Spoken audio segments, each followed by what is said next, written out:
Khairul ini pemain lama di Thariqah ya. Saya akhirnya ketemu juga dengan murid Abu Yadim Yati.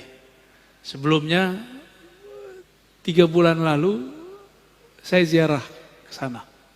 Ya. Betul, beliau kalau ditanya Thariqah Abuya apa? Saya dulu nggak tahu kalau beliau pernah ngomong begitu. Karena kita di majelis, kita jawabnya sama. Thariqah antum apa? Jawabannya sama. Thariqah saya taklim, ta'alum, ngaji. Saya baru dengar Pak, barusan. Ternyata Abu Yadim Yati, kalau ditanya Thariqahnya apa, bukan Syazili, bukan Qadiri, bukan Naqsyabandi. Tapi jawabannya ngaji. Apa maksudnya? Beliau sedang mengajak, kalau ada orang belajar zikir, zikir itu kan sudah pakem, udah kaku, udah begitu-gitu aja. Orang yang zikir, kebakar Pak. Kalau dia cuma zikir, penawarnya adalah taklim. Jadi kenapa banyak, mohon maaf ya, orang belajar zikir kemudian jadi aneh-aneh, karena dia nggak ngaji. Itu yang dimaksud oleh Abu Yadim Yati. Maka murid-murid beliau yang ngaji terus berthariqat pasti pada waras seperti Bapak. Tapi kalau yang cuma zikir-zikir doang, wah itu udah gak jelas tuh. Jalan, rambut udah gak keurus, kemana-mana, udah gak jelas. Karena dia sudah masuk ke alam lain, dimensinya bukan dimensi ini lagi. Udah gak bisa balik, susah baliknya. Maka beliau menyindir orang-orang yang mencukupkan thariqah itu dengan hanya ngambil wirid, zikir, kebakar Pak. Zikir itu panas, coba aja zikir. Allah, langsung hangat tuh. Hangat langsung. Kalau melewati dosisnya, bisa kebakar badan kita. Ini ibarat saja. Seperti orang kebakar amat teks. Jadi ini saling tawar-menawar. Ngaji doang, garing. Benar gak? Maka orang yang jago baca kitab, tapi tidak ahli wirid, garing ilmunya. Bosan kita dengernya. Ah ustadz ini, ngoceh doang. Gitu. Kering, kita gak merasakan sentuhan kolbunya. Maka ini harus dijamak, digabung. Itulah thariqah kiai-kiai kita, abuya kita. Zaman dulu. Ini saya mau kasih tahu Pak, banyak yang protes. Kok Ar-Razi masih muda dipanggil Abuya? Itu bukan saya yang manggil diri saya Abuya, itu guru saya yang manggil saya Abuya.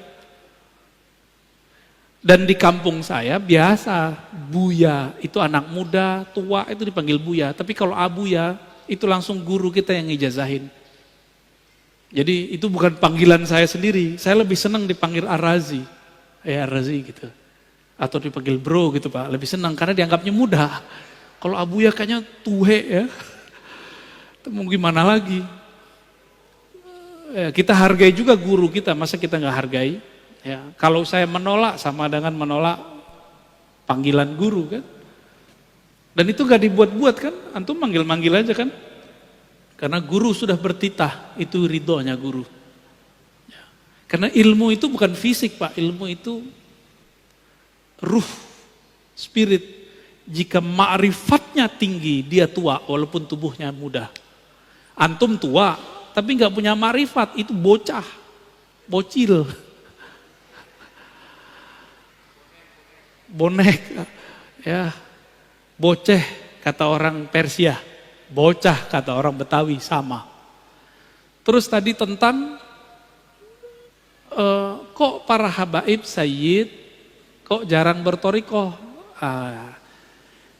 Antum baca buku namanya Al-Manhaj As-Sawi karya Habib Zain Sumait ya. Beliau yang mendirikan Rabithah Alawiyah. Bahwa thariqah Ba'lawi memang thariqahnya am. Makanya kalau Pak Khairul nanya, "Beb, antum thariqahnya apa?" Ya pasti dijawab, "Atuk saya." Datuk saya sudah begitu. Cukup Pak, itu khas untuk para habaib. Kita nggak bisa begitu. Di darah mereka ada darah putih Rasulullah SAW. Maka mereka sedikit saja tasdik tentang abahnya, jidnya, itu langsung usul kepada Allah. Namun secara hukum alam, habaib tidak habaib kalau nggak ngaji ya jahil. Sama dengan orang biasa. Habib kalau nggak ngaji ya sama ke orang awam. Tapi kalau Habib ngaji, kita kalah langsung, Pak. Kenapa kita kalah langsung? Karena dia punya mahabbah yang tinggi kepada jin-jinnya dan Sayyid al-Alamin baginda Nabi Muhammad SAW. Kalau kita kan mencoba mencari rasa dulu, Tapi untungnya Nabi menyebutkan nasab itu ada dua. Ada nasab warasah, ada nasab jisim. Ahlu bait. Maka ahlu bait ini ada dua. Ahlu bait biologis.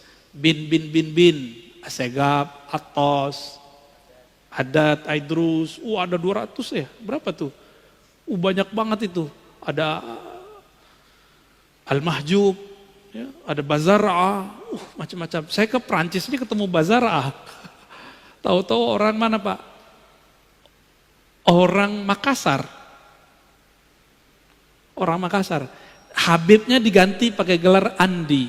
Jadi Andi itu di Makassar dulu, itu pengganti gelar Sayyid Habib. Seperti di Banten diganti dengan Raden. Jadi sebenarnya Raden-Raden yang ada sekarang itu Sayyid Syarif. Namun ada yang jalur yang kuat, ada jalurnya dianggap kurang kuat oleh Robito Alawiyah, jalur Azmat Khan. Itu kurang kuat. Ya.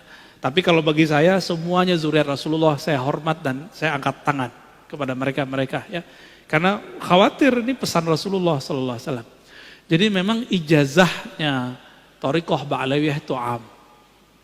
Kalau mereka ngambil am, ya dapatnya am. Kalau mereka mengikuti jid yang aslinya, siapa jid aslinya? Sayyidina Ali. Sayyidina Ali ngambil talqin jamaah atau talqinnya khos? Tadi. Ngambil talqinnya khos. Fardi, berdua dengan Nabi. Maka Sayyid Habib yang ideal, dia punya guru spiritual yang mentalkin dia secara khas. Baru tergabung dalam dirinya Habib zahir dan batin. Kalau enggak, antum bisa lebih tinggi derajat kerohaniannya dari seorang Habib, bisa. Tapi jangan GR dulu. Dia punya jid namanya Ali, punya jiddah namanya Fatimah. Itu beres urusan mereka tuh. Punya Hasan wal Husain yang Nabi katakan Sayyidah Syababil Jannah. Jadi mereka kirim Fatihah aja atau salawat kepada Nabi, lalu keluarga Nabi. Langsung bergetar itu dirinya. Coba lihat Al-Habib Umar. Setiap salawat beliau sudah hanyut, Pak. Hanyut beliau langsung. Karena cerita tentang jidnya beliau. Baginda Nabi Muhammad SAW. Namun hati-hati para habaib sayyid ini jangan mengerdilkan rahmat Allah. Kan ada tadi jalur zuriat nur yang turunnya ke ulama meskipun bukan anak biologis Rasulullah. Makanya dulu para sadah, para asyraf, mereka juga berguru ke kiai-kiai yang bukan sayyid. Kenapa? Mereka menganggap walaupun saya sayyid, antum pewaris ilmu jid aneh, gitu ngomongnya. Maka mereka pun juga ngaji kepada para masyaikh, para kiai yang bukan sayyid. Karena pada hakikatnya pewaris Nabi itu bukan pewaris jisim saja, tapi al-ulama warasatul anbiya. Siapa saja yang ada nur khasyah, rasa takut kepada Allah di kolbunya, dialah pewaris Rasulullah yang sebenarnya. Meskipun tidak ada sayyidnya, tidak ada habibnya. Jika nanti dikumpulkan di hari kiamat, yang pertama Nabi panggil ya dia. Kira-kira begitu, ya. Jadi kita nggak boleh suuzon Pak sama habaib, nanti suul adab Pak, gugur semua thariqat Bapak nanti, zikir-zikir Bapak hilang ntar, sholawatnya nggak nyampe. Nah ini terakhir saya jawab, ada sebuah sholawat yang diajarkan Nabi, hadis Sahih Bukhari Muslim, apa kata Nabi? Bacalah sholawat, Allahumma sholli ala Muhammad wa ala alihi wa azwajihi wa dzurriyyatihi. Ya Allah sampaikan salam, sholawat rahmat kepada Muhammad, Nabi Muhammad, keluarga Muhammad, istri-istri Muhammad, dan keturunannya. Ini mukjizat Nabi. Keturunannya sampai sekarang masih ada. Jadi antum baca sholawat tuh mereka dapat Pak, zuriatnya. Tapi zuriat ada dua, zuriat ruhi, zuriat jasadi. Jadi kita yang bukan Raden, bukan Sayyid, punya kesempatan menjadi zuriat ruhi. Semoga kita bagian dari mereka, amin ya rabbal alamin. Saya rasa cukup ya. Semoga kajian ini diridai Allah. Amin. Aib kita ditutup oleh Allah. Amin. Allah masturna bisitrikal jamil. Wa nas'aluka ridhak. Wa nas'aluka ridhaka wal jannah. Wa ajirna minan nar. Wa ajirna minan nar. Razuqna ya Rabbana ma'rifataka wa musyahadatak. Wa sallallahu ala nabi Muhammad walhamdulillah rabbil alamin. Assalamualaikum warahmatullahi wabarakatuh. Waalaikumsalam warahmatullahi wabarakatuh. Terima kasih Buya atas jawabannya. Marilah sama-sama kita tutup doa kifaratul majelis. Subhanakallahumma wa bihamdika asyhadu an la ilaha illa anta astaghfiruka wa atubu ilaik. Dari jamaah, dari saya, wassalamualaikum warahmatullahi wabarakatuh.